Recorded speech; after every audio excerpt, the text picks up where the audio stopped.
Hello, it is part 2 of The World's Worst Teachers, Dr. Dread and the Chair of 1,000 Farts. Part 1 was too stinky for King Flamingo, so he's added a clothes peg to his clothes peg. So last time, Bog was the baddest, most disgusting boy in school, and he was giving Dr. Dread a real run for his money. So Dr. Dread is trying to think of some revenge to take against Bog. So that night, when he returned home to his basement flat on the outskirts of town, the teacher limped straight down to his top secret laboratory deep underground. There, by candlelight, he began devising a host of new punishments, each one far deadlier than a chair of 1,001 farts. Dread made mechanical drawings on a chalkboard and began collecting all the ingredients he needed. Putting the end of a bendy straw into his ear, he sucked out all the yellowy wax. Ooh. Swap. Next, he rolled it into balls. Then he placed the straw into his nostrils so he could extract every last drop of snot. Dread collected gallons of it, filling 3 old tin baths to the brim. The teacher worked through the night. By dawn, he'd finally finished and was ready to unleash these punishments on Bog. He cackled. Dread was determined to teach this blasted boy a lesson once and for all. Bring! The bell rang for the first lesson of the day, and for Bog, it was science. Dread smirked as the boy squelched his way into his classroom. Squelch, squelch, squelch. Little did he know what was coming to him. However, Bog had a plan of his own. Under his desk at the back of the class, he began secretly mixing together some of the gloopiest chemicals in a pot. The boy wanted to make the stickiest, gunkiest gunk so he could glue his teacher to his own chair. He would be stuck to the chair of 1,001 farts forever. Little did he know what was coming to him. With his beady eye, Dread spotted that his nemesis was up to no good. Perfect. Now he could begin unleashing his torrent of evil punishments on the boy. Not paying attention again, Bog? Demanded Dread from the front of the class. What, sir? Replied Bog as he tried to hide what he was doing. He didn't want to spoil the surprise. Exactly, muttered the teacher, a ghoulish grin spreading across his face. Come here. He beckoned with his long, thin finger. Immediately, the boy hid the pot of gunk in his blazer pocket and squelched his way to the front of the class. Squelch, squelch, squelch. All the other children stopped what they were doing and stared. What was the world's worst teacher going to do to the world's worst child? Here, boy, said the teacher, holding up a paper bag.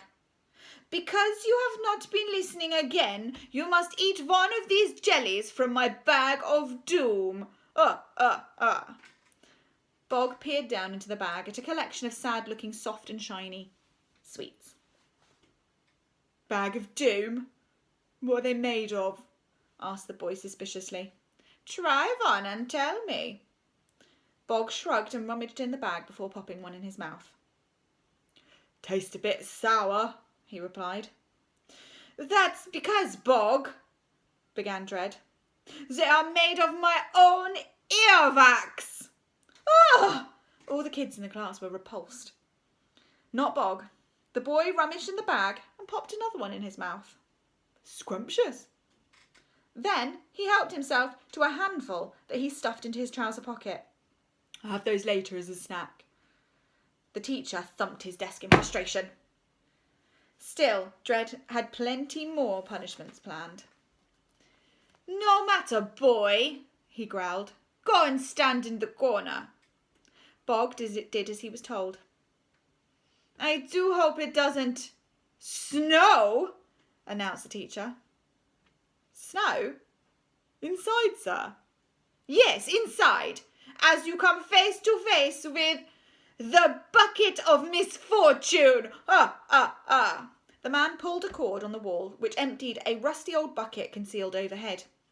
A blizzard swirled down from above. In no time, the boy was completely covered from head to toe in flecks of white. He looked like the abominable snowman. Another name for the Yeti. Many believe this rarely spotted ape-like mountain creature is made up, but I once saw him buying a tin of baked beans in my local supermarket. Now I wish I'd asked for a selfie. I love snow, sir, exclaimed Bog. He stuck out his tongue to sample some. Doesn't taste like snow, though. That is because it is made from my own dandruff.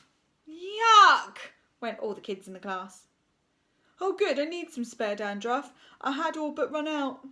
With that, Bog began picking up handfuls of the stuff and pouring it over his head and shoulders. Fantastic, thank you, sir. The teacher stamped his foot in frustration. There's a picture of Bog covered in dandruff.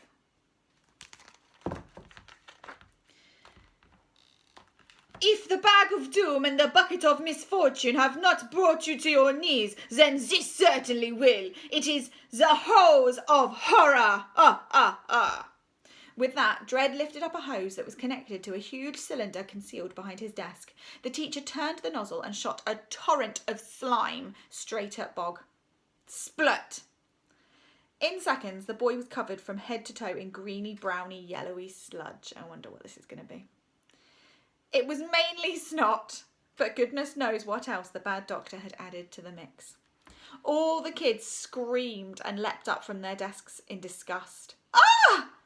The slime was soaking them too, and what's more, it stank. Thank you, sir, called out Bog, enjoying the opportunity to become even filthier. I hadn't showered in a long, long time. And there's the hose of horror. Bog began rubbing under his arms as if he was washing.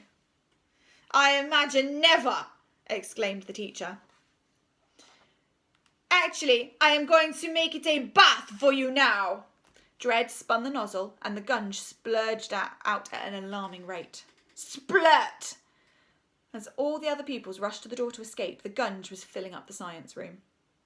Get out! Get help! I think we need to call Ofsted. Ofsted is an organisation of school inspectors. If one day they come to visit your school and you want it to be closed down, all you have to do is this. Walk towards them slowly with your arms outstretched, moaning. Oh, the teachers are flesh-eating zombies. Run, run for your lives. Now Dread and his arch-enemy Bog were the only ones left inside. Both were up to their waists in gunge. Oh, I nearly forgot, began Bog with a grin on his face. I have some special shampoo with me, sir. Why don't you try it? With that, he reached into his blazer pocket and pulled out the pot of sticky, stucky, gluey glue. Dread smelt a rat, of course. This was a trap. That doesn't look like shampoo. Give it to me, boy. The teacher went to snatch it, but there was a struggle. It's mine, sir. I said give it to me. Their heads clonked together. Clunk. And the gloop ended up splashing all over both of them. Splosh. Oh, no, exclaimed Bog, trying to waggle his head. What? I think we're stuck together. Their heads had clonked together, but now they wouldn't unclonk.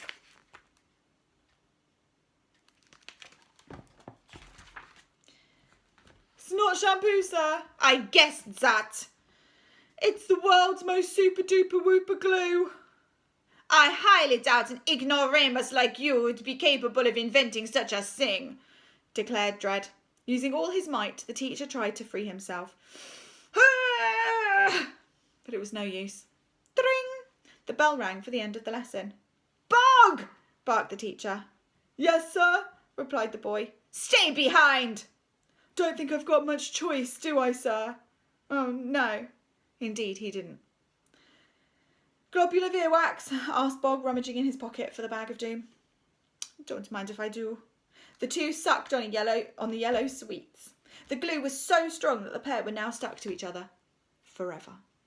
So whenever one of them was trying to eat lunch in the dining hall, play football in the playground, dig for worms, conduct a dangerous experiment, go to detention, drag a younger boy through a hedge, write a chemical formula on the board, play the back of a pantomime horse in the school Christmas show, run for the bus home, or of course release a bubble bomb, they had to do it together.